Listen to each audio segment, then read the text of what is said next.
নমস্কার। আজ আমি বিষপুষ্প জাতক নামে একটি গল্প শোনাব।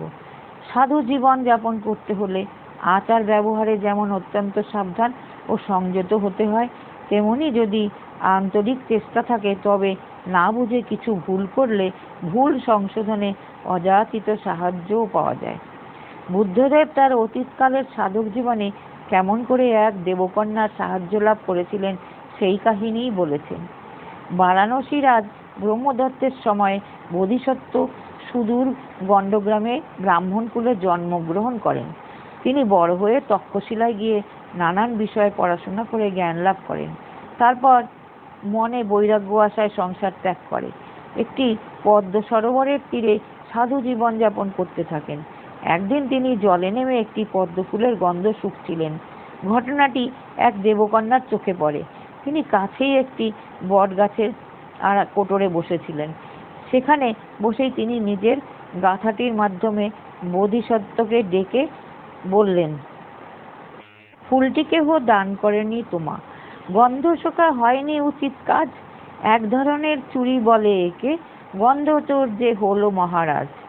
বোধিসত্ত্ব উত্তর দিলেন, ডাটি ভেঙে তুলি নাই, দূর থেকে তারে সুগন্ধ পোষেছে যেন নাকেতে আমার, তবু তুমি দিলে মোরে গন্ধ চোর নাম, চুরি না করেও পাই চোর বদনাম।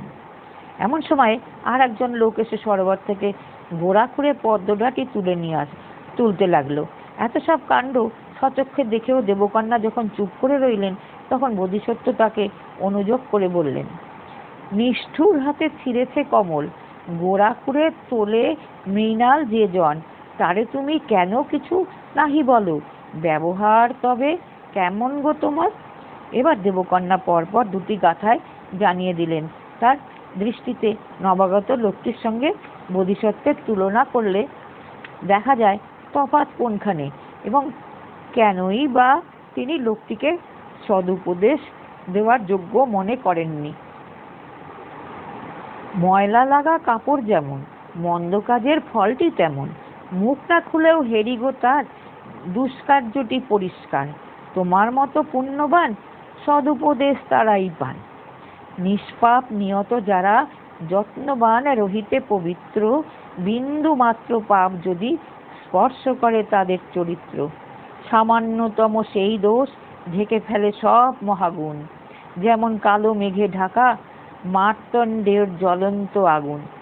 দেবকন্যার গাথাগুলি শুনে বোধিসত্ত্ব বুঝে নিলেন কেবলমাত্র সৎপথের যাত্রী পবিত্র চরিত্রের মানুষকেই দেবকন্যা সদ উপদেশ দিয়ে সাহায্য করেন, এবং দেবকন্যার দৃষ্টিতে তিনি নিজেও এই বিশেষ দলে পড়েন।